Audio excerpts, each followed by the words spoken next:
All right. As always, we give all praise to Yahweh. The bounds of the elders, the elders of GMS, peace and blessings to Atkins out here laboring in truth and sincerity, man. This here lesson here is going to be based solely around the, exposing the Fleur de lis, the symbol, the sign that a lot of people go around believing that it's a symbol of royalty and peace and so many other things, unity, whatever. But it also has a wicked side behind it, a wicked history, a wicked origin behind it, man. And you know, it also shows a lot of Esau's wickedness, man. It exposes this devil too. But start with that first scripture. It's Isaiah 5:20. Woe unto them that call evil good and good evil. Right, it says, woe unto them that call, read it one more time. This is Isaiah chapter 5 verse 20. Woe unto them that call evil good and good evil. Evil good and good evil, man. And that's what this symbol is. It's evil, man. You get into the origins, you get into the origin of this thing, man, you'll find out it's an evil symbol, man. And we down here in New Orleans, it's plastered all over. We got the saints wear it on the side of the helmets. You got it on the gates. You got people tattooed on them. You got flags of it, but it has a deep, dark history, man. It's fully rooted in the city. That's right, man. We're gonna get into it. Read it one more time, all right? This is Isaiah 5:20. Woe unto them that call evil good and good evil, that put darkness for light and light for darkness. Right, man. That put bitter for sweet and sweet for bitter. You'll find out this symbol represents a bitter thing, man. Even towards our people, but our people take it with joy today, man. You know, Esau make merchandise of that symbol, man. Right. You can probably get into the history of it. So you want me to start that? This is an article from FleurD'Orleans.com under Origins of the Fleur de lis, and it says, the symbol we know today as the Fleur de lis has ancient roots in Babylonia and Egypt. Yeah, this thing has ancient roots in Babylon, ancient Babylon and Egypt, man. Go ahead. And it says in Egypt, an early symbol for the ASP is said to have been an early prototype for the first Fleur de lis. Right. Some say that Roman nobility invented the symbol we call the Fleur de lis as a symbol of fidelity. Right. The fleur, as we know today, was born about 1062 AD as the nation of France emerged from the Dark Ages. The Babylonian symbol filtered through Egypt. Right. I think it's faithfulness. Right. Greece and Rome appears very early in France. Clovis, a near mythical founder of France, is said to have received the Fleur de lis directly from heaven. Right, which is bullshit. Yeah, right. Yeah, which is bullshit, man. These all have different symbols of different deities and shit, man. Go ahead. France's first king, Philip I, adopted a version of the fleur as his insignia. Clearly, its three-petal form was a symbol of the Christian Trinity when it first emerged in France. Which we know through the scriptures, through much study of the scripture, that whole Trinity doctrine is bullshit, man. You know? And then, like I said, this is supposed to be a symbol of that too. You know? What it said, the Most High, the Son, and the Holy Spirit. Which, like I said, with you Christians, you bugged out Christians, you don't even know that they are three separate entities, man. You know, you don't, even when you hear it broken down to you, still don't accept it. But go ahead out. Henry, King of France and Navarre, by 1600 had a distinct fleur that appeared on his crest and flags. The French Fleur de lis is said to be a stylized lily or iris and appeared on battle flags, crowns, and shields of the House of Bourbon from the Duchy of Orleans, who became the kings of France. Right. The fleur from Orleans slowly developed into a symbol not just of French royalty but also of France, though its usage spread to royalty throughout Europe as a symbol of all royalty. When it appeared in England, it morphed into a distinct British form very early, and eventually as a feather fleur became the symbol of the Prince of Wales, as it remains for Prince Charles today. In time, the fleur became not just a symbol for royalty, but for all things deluxe. Yeah, and we're about to show you, it's not, it's that, everything that it says is not so, man. You know, it's not, you know, it'll probably pass down as a symbol of royalty and peace and everything, but it doesn't mean that, you know. We know that through the Louisiana Purchase, which was fought by the French down here, you know, and the French pretty much conquered what we know today as Louisiana through the Louisiana Purchase. It brought this symbol down here to New Orleans, man. And we're gonna get into some of the things that actually happened. You got a scripture? Yeah. Isaiah 47:1. It said, "Come down, sit in the dust, O virgin daughter of Babylon. Sit on the ground. There is no throne, O daughter of the Chaldeans, for thou shalt no more be called tender and delicate. Right. Take the millstone and grind meal, uncover thy locks, make bare the leg." Right, and that's what the Lord is doing through the prophets, you know, through the prophets, man, the apostles, and the men of ancient time, man, that are back today in the reincarnation, man, through the spirit and power, Yahweh Shai, exposing Esau's secret things, man. This is one of his secret things that he has pretty much put over the people. And I'm gonna get the scripture. Keep going, huh? I got you. It says, take the millstone, grind meal, uncover thy locks, make bare the leg, uncover thy thigh, pass over the river. Thy nakedness shall be uncovered, yea, thy shame shall be seen. Right. You know, and it's the truth, man. You know what I mean? Esau allowed, you know, they leave a lot of the evidence everywhere, man, so we can see their shame, man.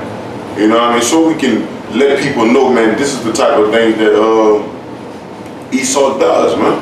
You know, that fleur-de-lis is just one of the symbols that constantly put this place in an evil stance. You know. We got this other one. This is the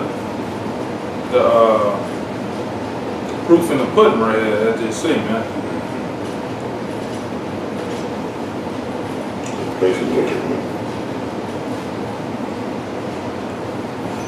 Go ahead, Alright, this is an article from USAtoday.com, and it says, "The fleur-de-lis is a symbol that is deeply ingrained in Louisiana's history."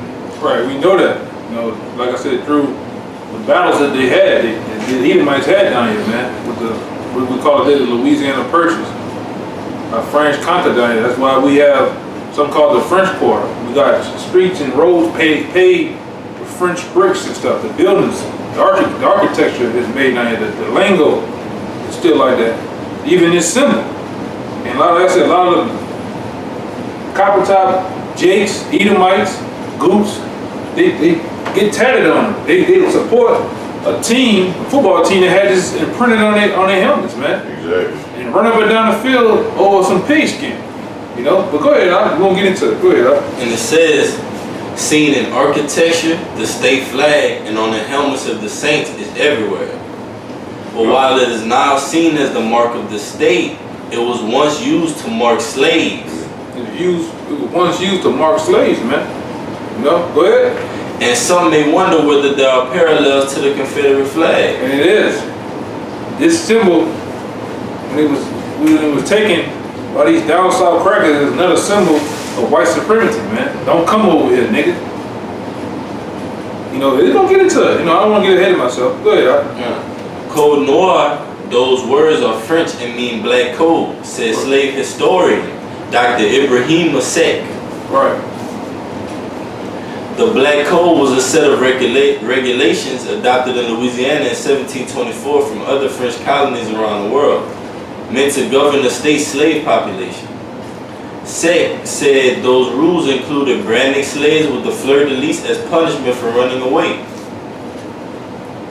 "Quote unquote, he would be taken before a court and the sentence would be being branded on one shoulder and with the fleur-de-lis, and then they would crop their ears," Sek said. Right. For you who doesn't know what branding is what you take. You can take a symbol, a shape, a letter, and you put it in the fire for a long period of time until you see that the metal is pretty much so hot that you can see it's glowing orange. And what they do, just like they do cattle, they sit there and they brand the side of that cattle person to symbolize this is my property, you know? And it leaves a marking, whatever that marking is, a letter, a symbol, it brands on them forever, man. Yeah. You know, it's something like you niggas in the fraternities do, you Q-dog niggas, you get horseshoes branded on you, man. You dumb niggas, man. You know? But go ahead, Doc.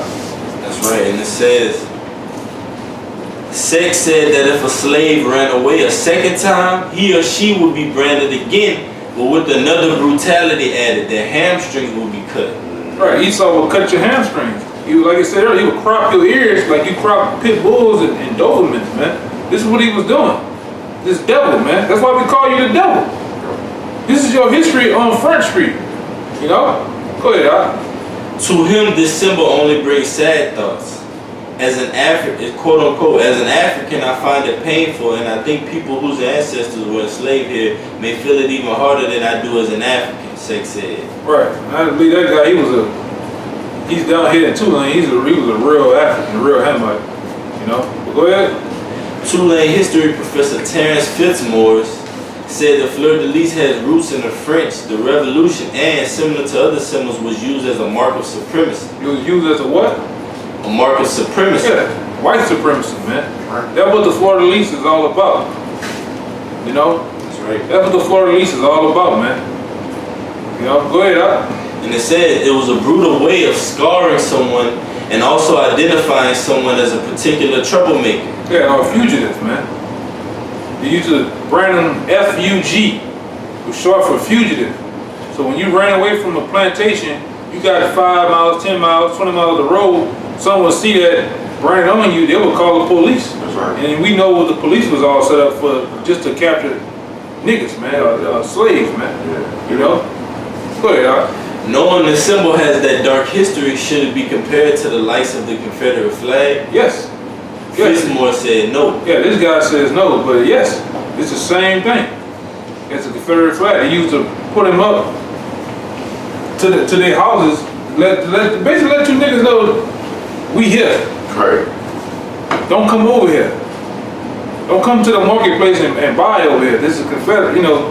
This is all to you niggas, man.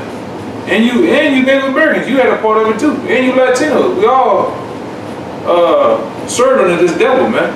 You know? Go ahead, Doc. That's right. It says the fleur-de-lis was the symbol of a monarchy. The United States of America was a slave-holding republic, not just the South. Where do you stop? Do you get rid of all symbols?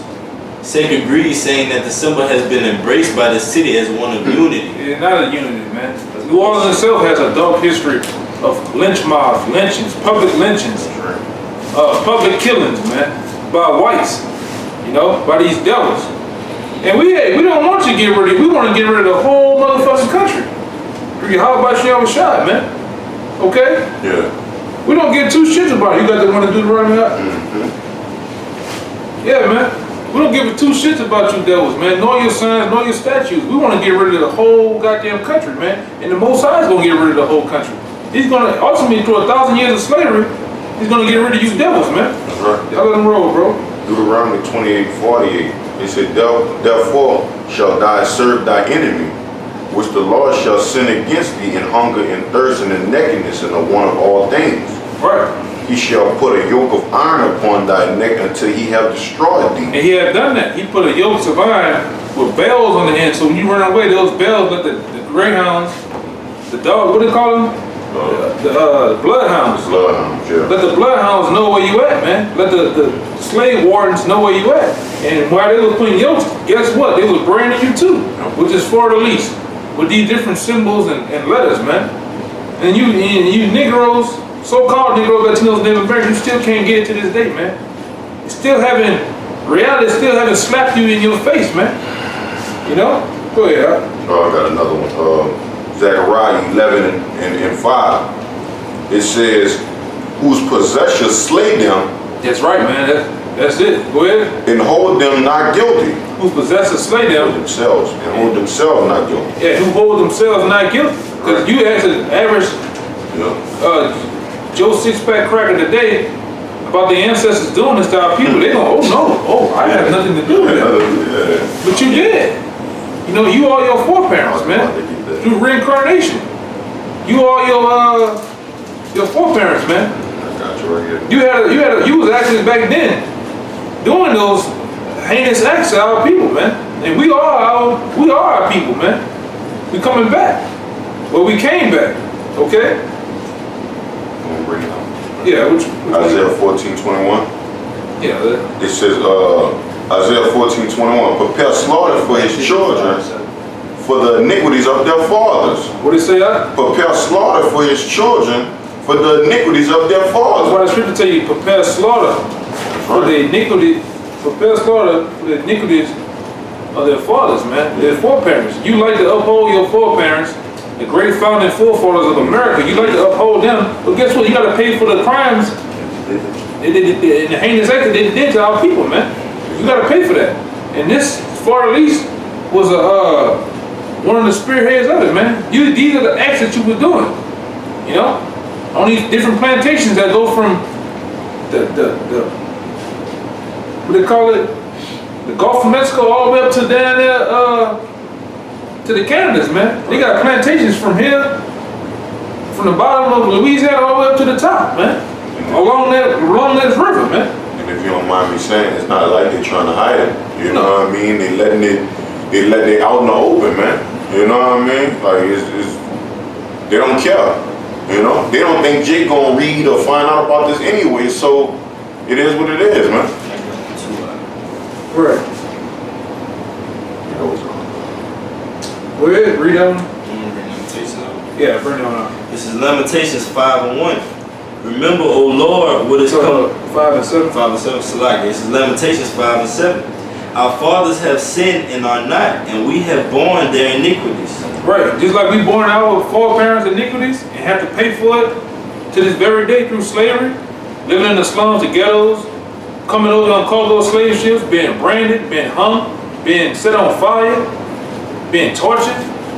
We have buried our foreparents' iniquities, so guess what? You're going to have to bear your foreparents' iniquity too, man. You Right. devils, man. Go ahead, And it says, servants have ruled over us. There is none that doth deliver us out of their hand. That's right, man. That's it. You know? And servants are ruling over us, man. Which is you, Esau, you Edomites. You are set up through your Yahweh Shah to be our servants. But by us going off, the Most High has put servants over princes, man. You know? Go ahead. Isaiah 33 and 1. Woe to them that spoilest, and thou was not spoiled. Right, and that's you Edomites, man. You have spoiled a people, a nation. You have put us on the chopping block and have destroyed us as a people, mentally, physically. You know, you have made mockery of you. You have sports games Right. with the logos of Native Americans, man. You got cartoons like Mickey Mouse. Well, Mickey Mouse was set up to be a black face Blackface. with the white lips, with the white gloves, man. This the proof is in the pudding. Go ahead. It says, and dealest treacherously. You have dealt treacherously. This when we just read about the origins and the background, the background, and how you have hid this for the least. This is you dealing treacherously with our people, man. Go ahead, And it says, and they dwelt not treacherously with thee. And they have not. The so-called Negroes, Native Americans, and so-called Latinos, they have not dealt treacherously with you. The bulk of them, you have kicked them square in the ass and they still love you to this day, man. These people ain't done a damn thing to you, man. Go ahead, It says, when thou shalt cease to spoil, thou shalt be spoiled. And that's what we're waiting on, man. We're waiting for the Most High to upset your ass, man. To pull a rug from under you devils, man. And we seen it. A lot of you devils are losing your, what we say down here? Losing your chalupa, man. Losing your damn minds, man. You're cracking. We're seeing you deteriorate before our eyes, man. And really because of this word. Because of the Lord has put it on young men to expose you devils, man. To expose the heinous acts that you have done and committed through the planet Earth and through his chosen people, man. Go ahead, It says, when thou shalt cease to spoil, thou shalt be spoiled. And when thou shalt make an end to treacherously, that they shall deal treacherously with thee. Right. That's right, man. You got something out? Yeah. It's in Nahum 3:1. Woe to the bloody city. It is all full of lies and robbery. That's what we sin. The bloody cities of America. And the scripture says it's all full of lies and what? Robbery. And robbery, man. The lies of Christianity, baptism, Roman Catholicism, you know, Kemet, Buddhism, Satanism. It's all bullshit. It's all lies, man. The history of African history is bullshit, lies. You Edomite your own history if you have told your own people lies, man. Tell your people how you're a bunch of cavemen and you come out of the Caucasus Mountains, man. How your true nationality and your true names are Edomites. And you come from the descendant of Esau. Tell that. You know? This shit make you mad, man, when you find it out how they done your people, man. Go ahead, The prey departed not. And it says, the horseman lifted up both the bright sword and the glittering spear, and there's a multitude of slain. Right. And a great number of carcasses. And there is none in of their corpse. They stumble upon their corpses. Right, that's why it's gonna be here, man. That's right. In the future days, man, here in America. I got one. This is Job 27:13. Says, this is the portion of a wicked man with the Most High, and the heritage of oppressors, which they have received of the Almighty. If their children be multiplied, it is for the sword, and his offspring shall be satisfied with bread. It says, though he remaineth of him, shall he be buried in debt, and his widows shall not weep. So you got a big payback coming to you, man. Even the children of your foreparents, the ones you see walking around today, doctors, lawyers, meth heads, crackheads. Because if you a crackhead and you on the low and you Edomite down here, you're a two-time loser. Because you won't come back in the kingdom of heaven, the kingdom of Yahshua, as a slave, man. I'm giving it to you straight, okay? I'm giving it to you straight, man. So all you ones around here, you high and mighty, you got your Benz, you got your Labrador, your big white house with the picket fence. All that shit gonna be taken away from you. A lot of you down here in Louisiana, a lot of you still living off slave money, man. You still living off slave money, man. That money was brought down from generation to generation unto you today, man. You know? I appreciate it. Go ahead, Jeremiah 49:10. But I have made Esau bare. That's right. I have uncovered his secret places, and he shall not be able to hide himself. He's not able to hide himself now, man. All the heinous acts, all the things that you have committed on the planet Earth is being exposed, man. All through the power and will of Yahweh Shah, man. You devils are on Front Street, man. Go ahead. It says, his seed is spoiled, his brethren, his neighbors, and he is not. Right. Leave thy fatherless children, I will preserve them alive, and let thy widows trust in me. For thus saith the Lord, behold, thou whose judgment was not to drink of the cup, have assuredly drunken. Right. Read that part again. It says, 12, for thus saith the Lord, behold, thou whose judgment was not to drink of the cup. It said those whose judgment was not to drink of the cup. The cup in that scripture represents slavery. And those who was not to drink of the cup was us, man, the Israelites, you so-called Latinos, Native Americans. Okay? It was all set up though, but we wasn't supposed to go into slavery, man. You know, but by our stiff neck and being hard-headed, and our foreparents, the Lord put us in slavery under base men, under our enemies, man, as punishment. The Lord put us and brought us here through cargo slave trade and through the transatlantic slave trade and brought to America as being a punishment. This is a prison to us, man. This is hell to us, man. Okay? And our enemies, starting with the so-called white men, they are in their heaven. Heaven and hell is a condition. Go ahead. It says, and art thou he that shall altogether go unpunished? Yeah, you devils not gonna go unpunished, man. Everything that we're reading about is gonna happen unto you, double. We're gonna brand you. Yeah. We're gonna hang you. The scriptures, did not the scriptures in Joel say we're gonna put you on cargo slave ships? We're gonna sell you to the Sabaeans? These things are gonna happen to you, man. But it's gonna happen through righteousness, man. It's gonna happen through righteousness, man, and through the law of Yahweh Hashem Shai, man. 150%, man.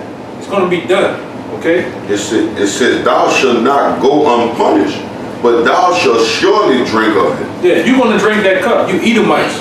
I mean, you hardcore, patriotic white boys, man. The ones that you know the lingo and not the lingo, but you know the lineage of your foreparents. Nationalists. You know, you men, and some of you are Jake too, but I'm talking about you Edomites, man. Without a shadow of a doubt, you are a devil worshiper. You know, you are sodomites by nature. You practice bestiality. You devils, man. I'm talking about you going into hardcore slavery, man. You're gonna be paid back for these acts, man. Don't get mad at me. Be mad at the Most High, man. Right. You know, we're gonna get you devils, man. Go ahead. Revelations 18:6. Reward her even as she rewarded you. Get that shit right.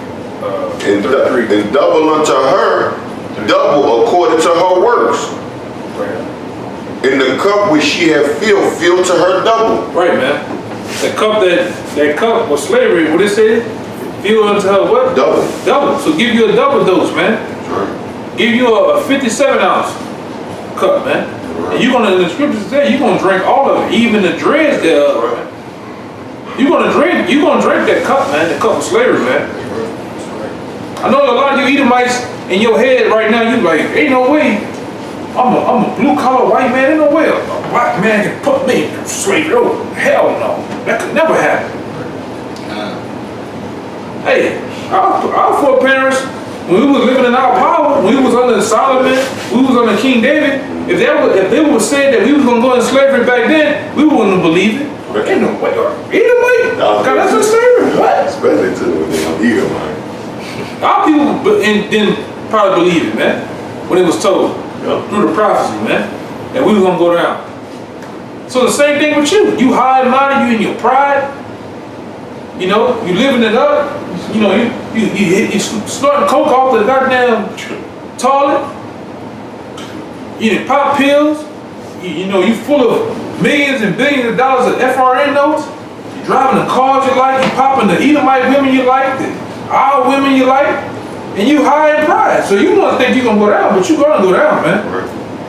You're gonna live off that old Charleston Heston on the first Planet Apes. You gonna be running down the beach. They did it. They really did it. And overnight you're gonna be brought low. That's right. You're gonna be brought down low, man. And you're gonna feel them cold shackles on your neck, on your feet, man. That's right. On your hands, man. Just as our foreparents have felt, man. You're gonna feel the whip, the crackling of the whip, man. Your necks are gonna feel the tightness of them ropes, man, around your neck, man. That's how we want to get you devils, man. And we're going to get you devils, man. Okay? The scriptures say, do it, tarry, wait for it. That's right, man. Go ahead, Al. That was it on that one. You know, you got something? Yeah, I got the Ecclesiastes. Okay. They probably didn't know that. Alright. It's Sirach 33 and 23.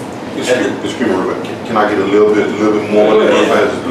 I just read this little part. It said how much she had glorified herself and lived deliciously. Yeah, man. You Edomites. You glorify yourself. You go get molonium blindness. You go get all of Dooney and Burke bags and drive Ferraris and Lamborghinis and go to the beautiful plush place on the planet Earth, man. Just as your blessing. Just as your blessing was told that you was going to live on the fatness of the earth, man. You was going to be given the sword. So you living out your blessing. Now your blessing is coming to an end. Now you are feeling what it said that Jacob hand touched the heel of Esau. Now you are feeling that. Pull him down. Now we living that, man. You're going to go down through prophecy, man. Through the will and power of Yahweh Shai, man. If I can say this, you can read that last part again. It said how much she had glorified herself and lived deliciously. Right. Esau is not spiritual, man. He has his hopes in the Constitution, preambles, all his amendments. That's Esau's strength right there.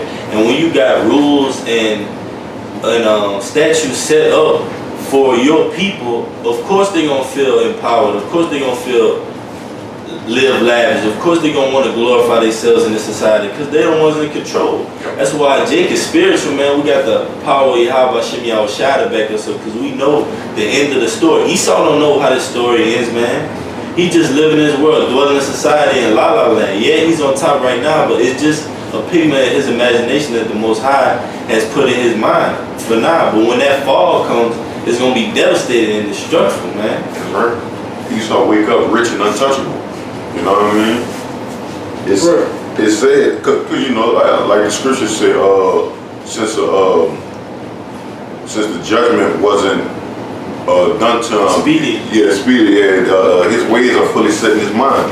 That's right. It says Salakia, that was roughly paraphrased. It said, so much torment and sorrow give her, for she said in her heart, I sit a queen, and I am no widow, and shall see no sorrow.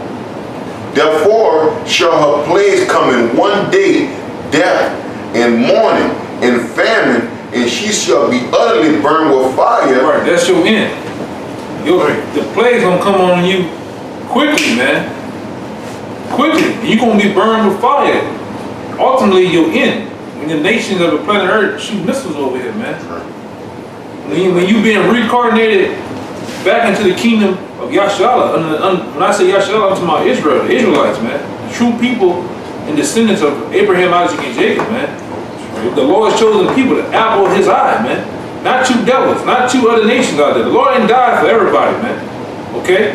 Go ahead, Doc. It said, for strong is the Lord God, is the Lord Yahweh who judging her. Right, I got this to back it up. Because it said that you made yourself, go back to that point, right? They made themselves glorify themselves.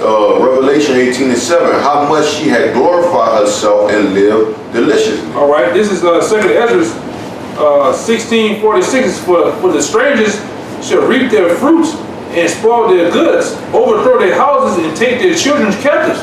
For in captivity and famine shall they get children. You know, this how it's gonna be in the last days. A lot of kids gonna go missing for ransom, for bread and water, man. And it says, and they occupied their merchants with robbery. You Esau, the more they deck their cities, their houses, their possessions, and their own persons, the more I will be angry with them for their sins, said the Lord, man. So the Lord got a bone to pick with you, man. The Lord got a bone to pick with you, Edomites, man. You know, you had anything else? No, that was enough. You had anything?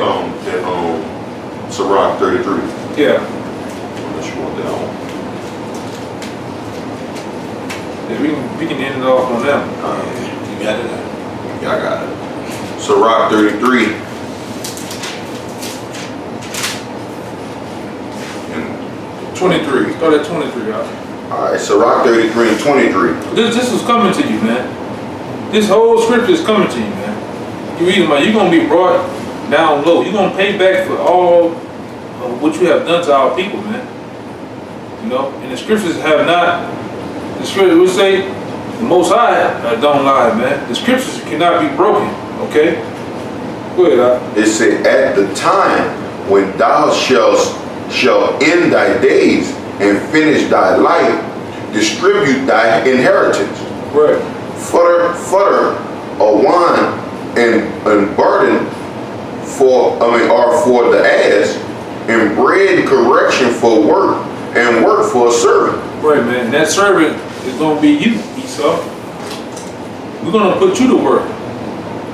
We're going to put hardcore bondage, hardcore slavery, and rigorous work to you, man.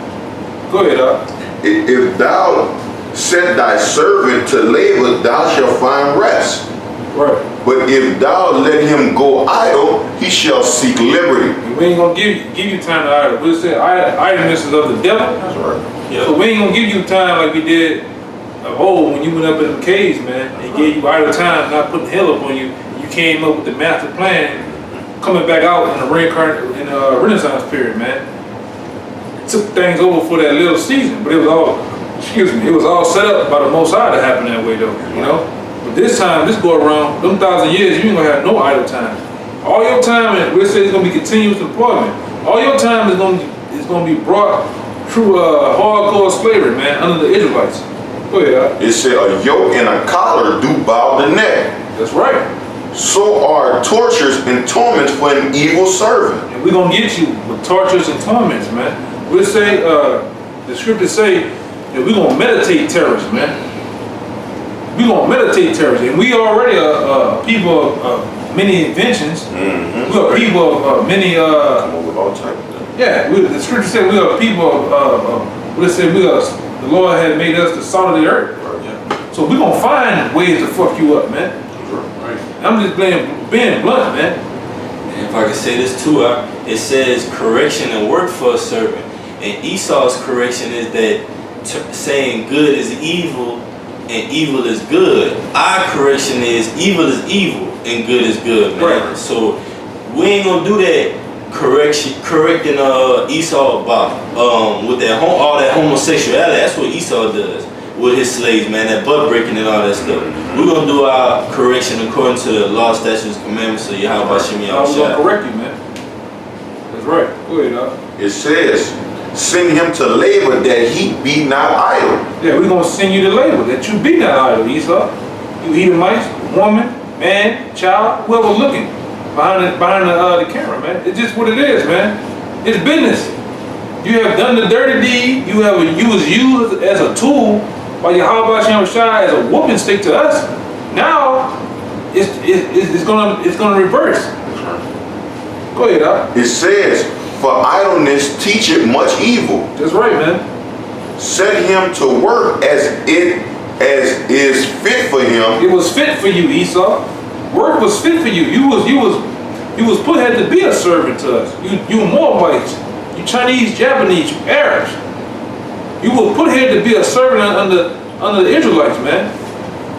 Only thing is now, it's time to come in for that interview, man. You know? Real. The interview process is before you, you know? Go ahead, Al. If he be not obedient, put on more heavy fetters. That's right, man. But it says, but be not excessive towards any, and without discretion do nothing. That's right, man. And that's it, Al. And we're gonna do it all through the law, statutes and commandments of Yahweh Shai, man. Sure, that's fine. That's why I said we're gonna get you, son. That's right. You know? And I hope that was edifying, man. I hope that hit the point that it needed to be hit on, man. And as always, we're gonna give all praise to you. Hallowed by Hashem Yahushua. No honor to the elders, GMS, peace and blessings to the Akim, out there living truth and sincerity, man. Shalom. Shalom.